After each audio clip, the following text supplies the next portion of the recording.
As well known, for nearly a century Sino-Russian border dispute has been constant. Russia began its aggression and expansion during the Tsarist era. The former Soviet Union continued to annex and nibble away China's territory. No other country annexed as many Chinese lands as Russia. Throughout its invasions, Tsarist Russia took Chinese lands through inequitable treaties with China, including the Treaty of Agun and the Treaty of Beijing. Besides, Tsarist Russia and the Soviets also used force to annex area that was designated in treaties as Chinese territories. No leaders in China's modern history dared to act rashly and officially recognize the inequitable treaties signed in the past. After the October Revolution, Lenin once made a declaration to return the lands to China which Russia had occupied. Lenin died before he could fulfill his promises. After Stalin came to power, he denied the declaration to China existed. However, Jiang Zemin in the 1950s was sent to the Soviet to study, and recruited by the KGB. The KGB sent Lady Spy Kleva to seduce Jiang Zemin, and blackmailed him with his traitor's background during the Japanese occupation, and forced him to become a Soviet spy.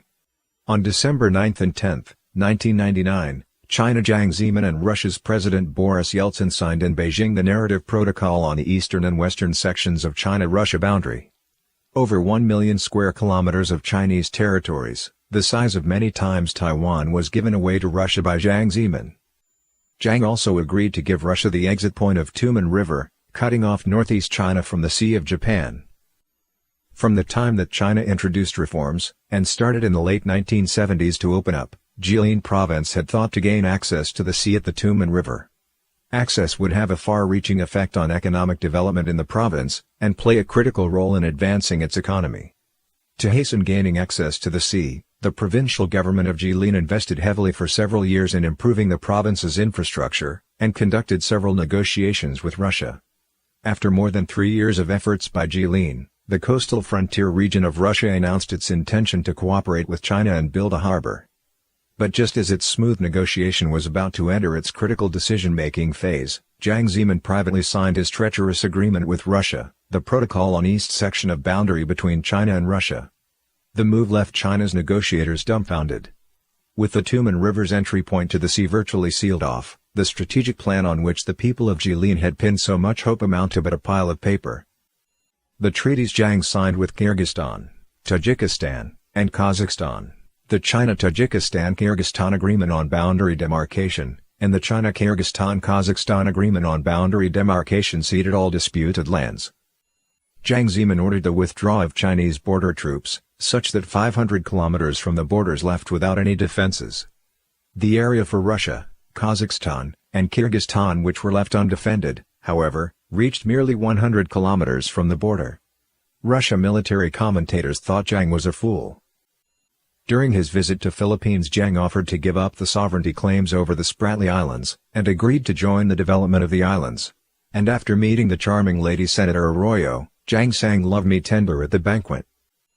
At the end of November 1996, Jiang visited India, and signed an agreement on confident building measures in the military field of control zone in Sino-India boundary area, setting a framework for border demarcation based on current control line, meaning that China now recognizes the McMahon Line, and had let go of 9,000 square kilometers of fertile land south of the Himalayas.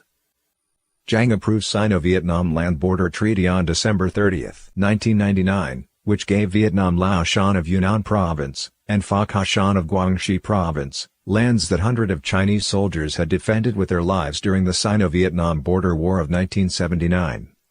Now the patriotic souls of dead soldiers were buried in Vietnam. The Senkaku Island, a part of Taiwan, including 740,000 square kilometers of exclusive economic zones where large oil deposits were found underneath the area. Jiang had never renounced using force against Taiwan, but when Japan occupied Senkaku Island, Jiang announced to seek a settlement through peaceful negotiations. Jiang didn't sign the treaties under any form of coercion or war.